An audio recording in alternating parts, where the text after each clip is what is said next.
आप सभी दर्शकों का स्वागत है और डिबेट में आज बात होगी देश में हो रहे किसान आंदोलन की।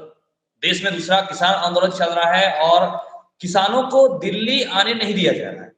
इस किसान आंदोलन के क्या मायने हैं, उन्हें दिल्ली आने से क्यों रोका जा रहा है, इन विषय पे चर्चा करने के लिए हमारे बीच मौजूद है वरिष्ठ पत्रकार ज्ञानेश श्रीवास्तव जी।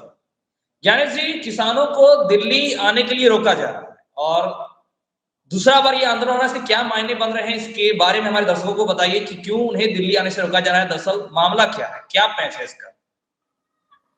देखिए उमेश, ये बहुत दुर्भाग्य की बात है कि किसान हमारे देश के अन्नदाता कहलाए जाते हैं और खासकर नेता लोग जब चुनाव में जाते हैं तो वो किसानों की बात जरूर करते हैं। ये देश किसानों का है, जय जवान जय किसान, तमाम तरह के नारे लगते हैं, लेकिन जब किसान अपनी मांगों को लेकर दिल्ली आने की बात करता है तो उसे बॉर्डर पर ही रोक दिया जाता है। और इस बार का जो आंदोलन है ये किसानों का आंदोलन नहीं है। वो किसान जो पहले बात हुई थी सरकार से, जब वो आपको याद होगा जो पिछला जो आंदोलन हुआ था किसानों का, उसमें जो सरकार ने वायदे किए थे उसे वायदे को पूरा करवाने के लिए कि समय बीत चुका है, इतने सारे दिन दिए गए, सरकार ने जो एमएसपी बनाने का जो वादा किया था, मिनिमम सपोर्ट प्राइस, उसको वादे को पूरा करवाने के लिए वो दिल्ली आकर के अपने लोकतांत्रिक तरीके से सरकार के पास बात रखना चाहे थे, दबाव डालना चाहे थे। क्योंकि लोकतंत्र में अगर आप बात नहीं करेंगे, दबाव नहीं डालेंगे, अधिकार मांग नहीं करेंगे तो वो फिर सरकार देने वाली है नहीं। लेकिन दुर्भाग्य की बात है कि जिस तरीके से इस बार, मतलब कि दिल्ली तो बहुत दूर की बात है, हरियाणा और पंजाब के बीच में जो बॉर्डर है, शंभू बॉर्डर है, और वहां पर जिस तरीके से रोकी गई है इस बार किसान के यात्रा को, वो बहुत ही दुर्भाग्यपूर्ण है। और सरकार लगातार इसमें फंसती चली जा रही है। आपको याद होगा पिछले बार 7, 8, 9 महीने तक वो आंदोलन चला था जिसमें कि कई किसानों की जान चली गई थी और सरकार को अंत में आकर के अपने फैसले वापस लेने पड़े थे, जो 3 कृषि कानून बनाए गए। मुझे समझ में नहीं आता है कि मोदी जी और बीजेपी, जो आज की तारीख में सबसे लोकप्रिय पार्टी है, मजबूत पार्टी है, आखिर किसानों के मुद्दे पर वो बार बार फंस क्यों जा रही है और किसानों के अधिकारों को जिस तरीके से कुचला जा रहा है, जिस तरीके से वो आंदोलन को रोकने का प्रयास किया जा रहा है, वो बहुत ही गलत कहेंगे। किसी भी सभ्य समाज में, किसी भी सभ्य सरकार में, किसी सभ्य लोकतंत्र में ये सब घटनाएं देखने को नहीं मिलती रही हैं। देखिए, आंदोलन करना हर व्यक्ति का लोकतांत्रिक अधिकार। किसान बस यही कर रहे हैं कि हमें दिल्ली जाने दीजिए, दिल्ली में जाकर के हम सरकार के पास, सरकार पहले से डरी हुई है। डरने की बात तो छोड़िए, जिस तरीके से इंटरनेट बैन कर दिया गया है, बॉर्डर को ऐसा सील किया गया है उमेश, अगर आप देखेंगे तो आपको लगेगा कि ये चाइना का बॉर्डर, क्योंकि जिस देश से आपको ज्यादा खतरा होता है वहां पर बॉर्डर पर ज्यादा तैनाती होती है जवानों की और कंक्रीट के तारों की, बोल्डर की। वो सब कुछ चाइना बॉर्डर के पास तो नहीं है, लेकिन आप शंभू बॉर्डर पर चल जाइए जहां पर अंबाला से आ रहे लोग, वहां पर आपको देखने को मिल जाए। और दुर्भाग्य इस बात का भी है कि जितने भी रैली हो रही है, जितने भी कार्यक्रम हो रहे हैं बीजेपी के और तमाम नेता, अभी बीजेपी कार्य समिति की, राष्ट्रीय कार्य समिति की बैठक हुई थी, वहां भी किसानों के मुद्दे पर बात हुई, लेकिन किसानों के इस आंदोलन को सिर्फ कुचलने का प्रयास कर रही है सरकार। सरकार की तरफ से सिर्फ वार्ता के 2 दौर हुए हैं।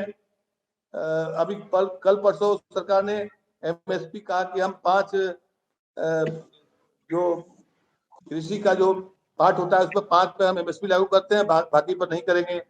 कुछ प्रस्ताव भेजा, किसानों ने उससे कहा कि नहीं, ये किसानों के हित में नहीं है। तो सवाल ये है कि अगर संवाद नहीं होगा, बातचीत नहीं होगी, जैसे हम और आप बातचीत कर रहे हैं, इस बातचीत से क्या होगा? इस बातचीत से ये होगा कि देश को मालूम चलेगा कि हाँ, किसानों का आंदोलन चल रहा है और किसान की मांग क्या है। अगर किसान कुछ गलत बोल रहे हैं तो आप उसको मत मानिए, देश में सुप्रीम कोर्ट भी है। लेकिन लगातार हमने देखा है कि किसान आंदोलन हो, चाहे युवा आंदोलन हो, चाहे बेरोजगारों का आंदोलन हो, सरकार बहुत क्रूर तरीके से, कोई भी सरकार हो, मैं मोदी सरकार की बात नहीं कर रहा हूँ, सत्ता में आने के बाद हर सरकार का रवैया इस कदर बदल जाता है, लगता है कि कभी वो विपक्ष में थे ही नहीं या जनता के बीच में थे ही नहीं। इस बार का किसान आंदोलन को जिस तरीके से कुचलने का प्रयास किया जा रहा है वो गलत है। जी ज्ञानेश जी, जिस तरह से बॉर्डर में इस तरह से हालात देखे जा रहा है, जैसे कि आपने बताया कि जैसे कोई प्रोटेस्ट बड़ा बॉर्डर हो, जैसे आतंकवादी हो, हमला हो, इस तरह प्रकार दिखाया जा रहा है, बुलडोजर दिखा रहे हैं, आंसू गैस दागे जा रहे हैं, पूरा टाइट सिक्योरिटी किया गया है, इंटरनेट बंद कर दिया गया है। वहीं ये भी देखा जा रहा है कुछ नेशनल मीडिया द्वारा ये भी दिखाया जा रहा है, कुछ ऐसे किसानों को, कई चैनल ऐसे भी हैं जो किसानों को इस प्रकार से दिखा रहे हैं जैसे कोई बड़ा वो विरोधी हो, जैसे देश के खिलाफ खड़ा हो। ऐसे में यहाँ मीडिया का क्या योगदान बन रहा है? मीडिया नहीं, मीडिया तो बिल्कुल मुझे ऐसा लगता है उमेश, मीडिया तो कहीं दिखाई नहीं पड़ रहा है। मीडिया का काम है सिर्फ आज की तारीख में जो दिखाई पड़ रहा है कि हम सब लोग मीडिया से जुड़े हुए हैं, मीडिया का जो दायित्व होता है वो उससे बहुत दूर चला गया है। अभी मैं देख रहा हूँ, आप देखिए, खबरें नहीं मिल पा रही जी, खबरें नहीं मिल पा रही है कि वहाँ क्या चल रहा है, उस पर डिबेट होना चाहिए, सरकार पर दबाव बनता। मीडिया इस वक्त अपने सबसे बुरे दौर में जा रही है। अभी देखिए, मैं ट्विटर के जरिए, सोशल मीडिया के जरिए छिटपुट की खबरें आ रही है, पूरी सही खबर नहीं आ रही कि किसान गलत कर रहा है आंदोलन के नाम पर या सरकार गलत कर रही है, कितना गलत कर रही है, लेकिन कभी कभी जो खबरें आती है उससे तो ये साफ झलकता है। अभी मैं एक किसान नेता को सुन रहा हूँ, उन्होंने कहा, देखिए, वो कह रहे हैं कि 100 जो आप फार्मर्स हैं वो सीरियसली इंजर्ड है, और उसमें से एक 21 साल का जो नौजवान लड़का है उसकी मौत हो गई, और फार्मर्स को ऐसे ट्रीट किया जा रहा है जैसे वो क्रिमिनल्स हैं। उन पर हरियाणा पुलिस और पारा मिलिट्री फोर्सेस जिस तरीके से मतलब कि उसका रोकने के लिए कि वो पंजाब से हरियाणा नहीं आ जाए, हरियाणा से होते हुए कहीं दिल्ली न पहुंचे। जी, तो मीडिया तो बिल्कुल गायब है। मुझे तो ऐसा लगता है कि मीडिया का रोल बहुत खतरनाक है। आपको याद होगा कि पिछले अभी चंडीगढ़ मेयर इलेक्शन में जब इस तरीके से सुप्रीम कोर्ट ने फैसला दिया, लेकिन जिस दिन चंडीगढ़ मेयर इलेक्शन का रिजल्ट आया था उस दिन मीडिया बल्ले बल्ले कर रहे थे कि बीजेपी की जीत है, और कई चैनल के पत्रकार तो उस पर वीडियो बना रहे थे कि नहीं, अनिल मसीह ने गलत काम नहीं किया था, बल्कि वो तो साइन कर रहे थे। तो मीडिया का काम हो गया सरकार का समर्थन करना, खबरों को दबाना। इसलिए आप इस चर्चे में मीडिया को ना रखिए तो और बेहतर होगा। किसानों की मांग क्या है, देखिए, समझिए इस बात। एमएसपी का मतलब क्या होता है? Minimum support price. Minimum support price. मतलब जी, किसान ये नहीं बोल रहा है कि हमको बहुत ज्यादा दाम दे दीजिए, जो हम किसान फल बोता है उसको मिनिमम सपोर्ट प्राइस चाहिए, उसके लिए कानून बना दो। आप समझिए कि एक हम लोग जब बाहर का प्रोडक्ट लेते हैं, कॉर्पोरेट का कोई सामान लेते हैं, तो उसमें कोई बंधन नहीं है। आप एक सामान 10 रुपए का 100 रुपए में भी बिकता है। किसान बोल रहे हैं कि नहीं, हम छोटे लोग हैं, हमको अगर बड़े लोग प्लेयर आ जाते हैं तो हमको मिनिमम सपोर्ट प्राइस नहीं मिलता है, ताकि हम दोबारा से फल उगा सके।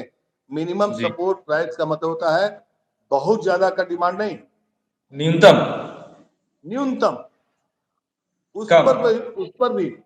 और आपको आश्चर्य होगा कि इसको लेकर के मनमोहन सिंह की जब सरकार थी तो एक कमेटी बनी थी, स्वामीनाथन आयोग ने रिपोर्ट दी थी, उस पर फिर राज्यों के मुख्यमंत्रियों से सलाह लिया गया था। उसमें कमेटी में नरेंद्र मोदी जी जो आज की तारीख में देश के प्रधानमंत्री हैं वो भी शामिल थे। तब अगर उनके बयान को सुनिए, जब वो चुनाव में थे, चुनाव के दौरान जब वो प्रचार कर रहे थे, तो उन्होंने कहा था कि नहीं, एमएसपी लागू होना चाहिए। सरकार ने आगे के साथ ली।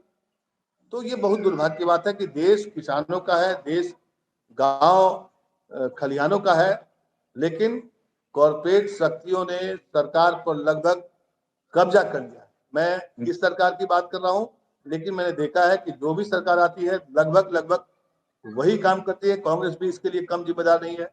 अब बताइए, कांग्रेस अपने इतने साल राज की, तो उसमें उनको एमएसपी की याद क्यों नहीं आई? उनसे बात करेंगे तो वो तमाम तरह के अपने दावे दिखा रहे हैं कि मैंने स्वामीनाथन कमेटी की इतनी रिपोर्ट लागू की और मैं लागू करने वाला था, लेकिन सरकार चली गई।